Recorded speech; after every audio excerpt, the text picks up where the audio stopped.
ఆ క్రికెటర్ని హేట్ చేసేవారు ఎవ్వరూ ఉండరు. తాను ఒక మిడిల్ క్లాస్ ఫ్యామిలీ నుండి వచ్చిన అబ్బాయి. ఫైనాన్షియల్ స్ట్రగుల్స్ తో పెరిగాడు. ప్రాపర్ ఫెసిలిటీస్ లేకున్నా కూడా క్రికెట్ మీద పట్టు వదలకుండా ఆడాడు.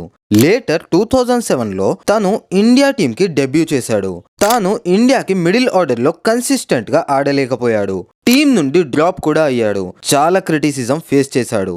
కానీ ఓటమిని ఒప్పుకోకుండా ఫైట్ చేశాడు అండ్ ఇండియన్ టీంలో పర్మనెంట్ పొజిషన్ ని సాధించుకున్నాడు. ఆ అబ్బాయి ఎవరో కాదు, మన ముంబై కా రాజా Rohit Sharma.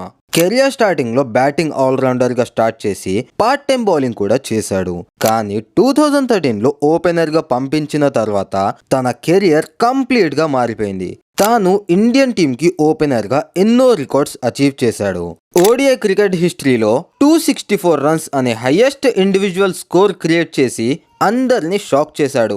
11,000+ ODI runs, 33 ODI centuries, 3 ODI double centuries, 12 test centuries, 5 T20 centuries, 2019 world cup లో 5 సెంచరీస్, ఇంకా ఇంటర్నేషనల్ క్రికెట్ లో 656 కొట్టిన ఒకే ఒక ప్లేయర్ రోహిత్ శర్మ.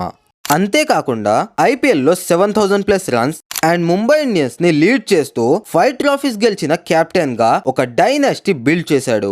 మరి ఇన్ని అచీవ్మెంట్స్ ఉన్నా కూడా తను ఫిట్నెస్ మీద అండ్ స్లో ఇన్నింగ్స్ అని క్రిటిసిజం ఫేస్ చేశాడు. కానీ రోహిత్ శర్మ ఎప్పుడు వాటిని పట్టించుకోలేదు.